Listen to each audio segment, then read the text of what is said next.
So you are a new player and you're thinking, where should I build my base on VR Rising? Maybe you just began a server and you're thinking, what is the best possible location? Remember, this is just for early base locations.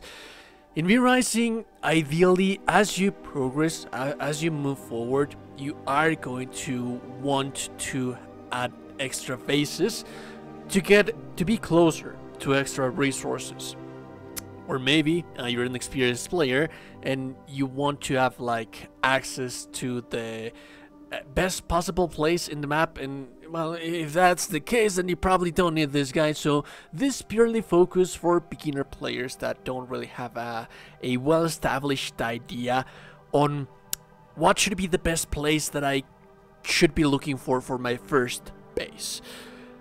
The fast traveling system in VR Rising, it's quite weird. Whenever you are carrying materials, you are going to have to go through a whole bunch of different places to carry them by foot, because teleporting doesn't allow you to carry different materials. So yeah, that's kind of a bummer, but it's actually quite nice because the map, in reality, it is big, but it is not that big. That said, you still want to have some kind of certainty that you are going to have access to as much stuff as possible.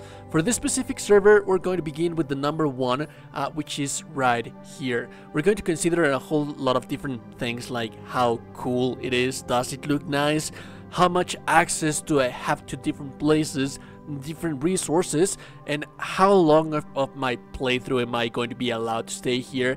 This is one of my favorite, especially for new players. It's just right here.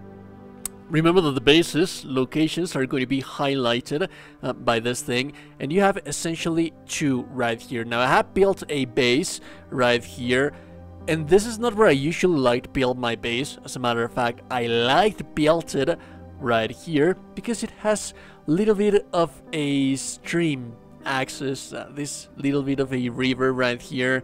It has a bridge. You can use this bridge as the entrance to your base, which is kind of nice, although you do have to be very careful in here because there's usually a werewolf, but if you don't mess with him, he's not going to bother you that much, and you can level up enough for you to be able to get him earlier. The cool thing about this spot right here is that up there you have iron, down here you have copper, and then there's a couple of precious stones around here and there. But the highlight of this base is that you're going to have access to the Fabin Woods right here, and you're going to have the 2 merchants right here, but you also have access immediately after you're done with your exploration for the first act and you're beginning the second act of the game. Then you immediately have access to the Dunley farmlands, and you have the iron mine right here, and then you also have the bandit copper mine right here. There's also the bandit stronghold right here, which is an amazing place that I like to farm quite a lot. But also you immediately have access to a cotton farm, which is one of the materials that you're going to need to further progress. So I'd say that this is my personal favorite. Then we have any place that you want from the Hallowed Mountains. The thing about the Hallowed Mountains is that it gives you access immediately to Fen Woods, to Dunley farmlands, to the ruins of Motium, which is going to have quite a lot of nice resources right here. Also, you have the Shady Merchant Camp. The only downside that I could probably say about this is that you're going to be very far away from a lot of the resources that you're going to need later on from here. But at this point, you're more than likely going to probably already be building a different outpost. Now, what I like about this is that it has a different aesthetic. Like, it looks different. It's kind of nice, and usually even bosses in this place are not going to be hostile to you. Even though that this is a very high level area, they are not going to be hostile to you, and you're going to be able to do your stuff peacefully without being molested. And one more thing is that it has lots and lots of materials here on itself. You have sulfur, you have iron, well, it's not iron, this stone, you have copper, but there's also a couple of iron veins around here and there. So when it comes to resources on itself, you don't really need to necessarily... oh god, I aggroed them right there. That was a mistake. Anyways, like I was saying, you're not necessarily going to leave that much to gather resources. Yes, you are going to have to do a little bit of exploration when it comes to whetstones or cotton or clothes and that kind of stuff. But when it comes to natural resources, you basically have everything that you need in here, provided that you are farming it as you progress, as you level up. And it gives you, it's a nice looking location, and it gives you access to a whole bunch of different places. Now this one is a little bit more for even much more beginner players, like you are just starting out for the first time. This is your first server on V Rising. This is your first experience. I'd say that there wouldn't be any other better base, sorry about that, than this one right here. Anything that you can find in the middle of Fabin Woods, because this is going to give you access to the entirety of the first act without having to run that much. Let's imagine that you're a new player, you don't really know that much about Fabin Woods, about the Silverlight Hills, or the different places that you can visit and that you can avoid, how to avoid certain specific enemies. You just want to have your first experience on the Act 1 of the game, and then later on, once you are a little bit more familiar, then you're going to build outpost for material gathering. Anything that you can build right here in the middle of Fabin Woods is going to give you access to every single V monster that you need to fight, to every single boss, to every single location. When it comes to resources, you have one of the merchants right here, you have one of the other merchants right here. So I can't stress enough, for a very new player, this is the best possible location. Now, very similar to the one that we have on Dunley, on the middle of Dunley farmlands, and then Fabin Woods, this is one of my favorites, because when it comes to looks, you are overlooking this quite of a pretty scene with the river down there, but it's also multi-layered. So if you build your base right here all over this place, down there, and you add roof to it, you add like a little yard in here, you're going to be able to overlook your castle because it's multi-layered. So yeah, multi-layered bases are actually kind of nice. But the real reason why we like this one as well is because we do have access to the Dunley farmlands. So we have the iron right there, we have cotton right there, fairly close. But we also have the Bandit Armory. The Bandit Armory is a place that I like to farm quite a lot. We also have the Bandit Copper Mine. I can't stress enough how amazing it is to farm this thing, because you can get the recipes from things instead of trying to get them from the merchants. But also you're going to be very close to the Sulfur Quarry.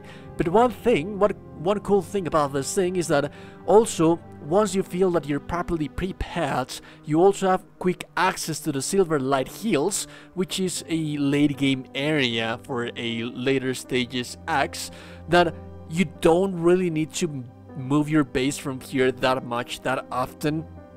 As a matter of fact, this base is going to be enough for like the first 3 acts of the game, I reckoned. So yeah, it's actually quite amazing to have a base right here. Now this one right here, it's a little bit more for experienced players, and or for the most adventurous new players, or to some extent an honorable mention. That said, this is going to be the best possible base in the entirety of the game, provided that you're a lazy person like me. Like, you like the base building aspect of the game, but you don't really want to be building a base in each and every single one of the regions. This is going to allow you to be in the middle of the map, and that's basically the beauty of this thing. As soon as you begin the game, you craft some bone weapons, some bone armors, you kill the wolf boss, then you get the wolf form, the wolf shape. This one right here that I have right here, this is usually when on my different servers I built my bases, because I like the sights in here. You're overlooking quite a lot of interesting things right here. You have the river right there, you have a little bit of a farm down there that you can overlook, that you can overshadow with your castle. But one cool thing about this place is that it's also multi-layered, so you can be overlooking the other part of your castle from down here, so it's actually kind of nice. But I'd say that it is kind of an honorable mention, because to some extent, for the first act of the game, you are going to need to come all the way down here to do all of the stuff that you're going to need to do. Now, for the second act of the game, you're going to have the second act of the game, the entirety of the second act of the game. And then for 3, 4, and 5, you immediately have access to every single thing, because you're quite literally in the middle of the map. So yes, short term, when it comes to short term traveling, it is going to be a little bit more expensive. It is going to take you a little bit more time, because for the first act you do have to go all the way down here, but usually you're going to be coming here for specific certain things. So whenever you need iron, when you need copper, you come to the copper mine, and then you immediately come back here. The distance that you're going to have to travel is not going to be that much. If you need whetstones, then you can farm the whetstones and then come back. But then right immediately after you start the second act of the game, you're going to be just right here. That you're not going to have the necessity to travel that much from this place. And remember that when I told you about having to build outposts later on, let's assume that you were a new player and that you built your base where I told you right here you have access to the first act of the game. Later on the later stages of the game, you're not going to that is not going to cut it. Like, that's not going to be enough. That is going to be a good early game based location, but later on you are going to have to be building little outposts around here and but this location right here, this immediately gives you access to the entirety of the game. Sure, sometimes you have to run a little bit more, but in the long term, you don't really, like, you can build the biggest, filthiest, most cool looking base in the entire game, and you're never going to have to move it, because you don't have to move it from here. Anyways, if you like the content, like and never super appreciate it. And also, you're a gorgeous middle person, you're in the gorgeous beautiful person, like the video, subscribe to the channel. Have a wonderful, wonderful day, and goodbye.